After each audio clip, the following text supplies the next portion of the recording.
प्यारी साध संगतियों, बुजुर्गों, माताओं, बहनों, भाइयों,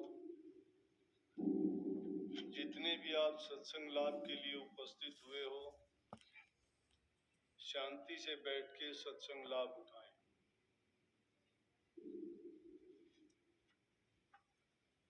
वैसे तो पहले ही यहाँ के सत्संग के बारे में घोषणा कर दी थी, बस थोड़ी ये बात थी कि इतवार को होना चाहिए था, लेकिन इतवार को कोई जरूरी काम होने के कारण एक दिन पहले रखा गया। लेकिन सत्संग तो मौत से रखा जाता है, ना हमारी चतुराई चलती, ना बुद्धि काम करती और ना ही हमारे सोचने से कुछ होता नहीं है। हम तो लाख बार क्या क्या सोचते हैं, कितने यत्न करते हैं, लेकिन हमारी सोची हुई, हमारी चेती हुई नहीं, जो मालिक को मंजूर होती है वही होती है। और उसको संतों ने कहा है कि मालिक की मौज, मालिक का हुक्म, उनकी आज्ञा चलती है। इंसान तो बीच में सिर्फ जहां तक उसकी सोच है, अकल है, बुद्धि है, अपने विचार से सोचता है, अपने विचारों का ताना बाना बुन के वो सोचता है कि मैंने अपनी समझ से, अकल से जो किया बहुत बढ़िया किया है। लेकिन हमारे सोचने से कुछ बनता नहीं। मालिक को जो मंजूर होता है उसके बनने में कोई देर होती नहीं। लेकिन जब जो हम सोचते हैं उसके विपरीत जब होता है, फिर हमें पता चलता है, फिर हम भाग्य को, किस्मत को, ईश्वर को दोष देना शुरू करते हैं। कहते हैं ये ऐसा होना नहीं था, हमारे भाग्य में नहीं था। फिर कहते हैं ये हमारे बस की बात थोड़ी थी, ये तो ईश्वर के बस की बात थी।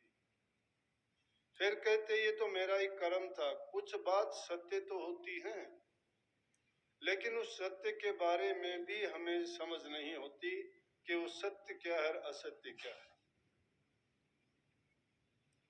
मनुष्य का चोला मिलना इतना आसान और संभव नहीं है। जैसा कि वाणी में भी आया कि तन मन धन की बाजी लाले, मिलन राम का नहीं सोखा। प्रभु का मिलना इतना सोखा, इतना आसान नहीं है जितना कि हम सोचते हैं। ये तो महापुरुषों की, संतों की बड़ी कृपा हुई कि इस कलयुग में जीवों पर दया करके और नाम की दात बांटनी शुरू कर दी। और नाम का जपना, उसकी कमाई करना भी इतना आसान बना दिया कि हम घर गृहस्थी के सारे काम करते हुए अपने जीवन को अपने ढंग से जीते हुए भक्ति के रास्ते पर भी आसानी से चल के नाम की कमाई कर सके। और नाम की कमाई जब करते हैं तो समझो कि हमने अपने जन्म मरण का जो चक्कर था उसको खत्म कर दिया और हम मुक्ति द्वार पे पहुंच गए। ये संतों की कृपा इसी युग में हुई है, लेकिन उसके लिए संतों ने फरमाया है कि तन मन और धन की बाजी लगानी पड़ेगी। तन मन धन की बाजी लगाने के लिए क्यों कहा कि संसार में ये तीन ही चीज मुख्य रूप से काम करती हैं। सब कुछ जितने भी कार्रवाई की जाती है तन से होती है। तन के लिए हम दुनियादारी के लोग करते हैं। और मन की बाजी क्या लगानी पड़ेगी कि मन अपनी मर्जी के काम करता है। ये जो भी सोचता है, जो भी इसके ख्यालात आते हैं, वही काम ये हमारे से करवाने का प्रयास करता है। और धन की बाजी लगानी क्या थी कि धन हम अच्छे काम में ना लगा के बुरी चीजों में लगाते रहते हैं, उनसे बचा के वो अच्छे काम में, पुण्य के काम में, धर्म के काम में, परोपकार में, दूसरे लोगों की खुशी और खुशहाली के काम में अगर उस धन को लगाते हैं तो वो धन हमारा गिनती में आता है, नहीं तो वो धूल और मिट्टी के समान है। तन मन धन की बाजी लगाने का मतलब क्या है? संतों के पास जब भी कोई जीव जाता है तो जहां कहीं भी आप देखोगे यही कहते हैं कि जब संत सतगुरु नाम की दात बख्शते हैं तो शिष्य को ये तीनों चीज गुरु को अर्पण करने पड़ते हैं। ये उनकी बाजी लगानी है। अर्पण कैसे करने पड़ते हैं कि तन से हमें वही काम करना चाहिए जो हमें गुरु हमें आज्ञा देते हैं, उपदेश करते हैं या जैसा भी फरमाते हैं। और गुरु हमें क्या उपदेश करते हैं? वो कहते हैं कि तन से तुम वो काम करो कि जिससे काम के करने से तुम्हारा भी हित हो और उस काम का जो भी परिणाम हो वो सबके लिए सुखदायी हो, किसी को भी वो किसी रूप में कष्ट ना दे।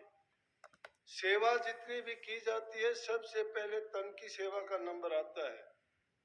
संतों के दरबार में अगर तन से सेवा की जाए तो उसका 1000 गुना फायदा मिलता है। दुनियादारी में भी अगर वो सेवा की जाती है तो भी हम इज्जत, मान और सम्मान पाते हैं। जो भी किसी की सेवा करता है तो उसके बारे में उसकी कितनी महिमा गाई जाती है कि उसने उस बुजुर्ग की सेवा की, उसने बीमार की सेवा की, उसने बूढ़े माँ बाप की सेवा की। आज हम श्रवण कुमार जी का नाम लेते हैं, क्यों लेते हैं? कि उन्होंने अपने माँ बाप की सेवा की, वो अंधे थे और अंधे माँ बाप होते हुए वो कहने लगे कि हमें तीर्थ यात्रा करवाओ।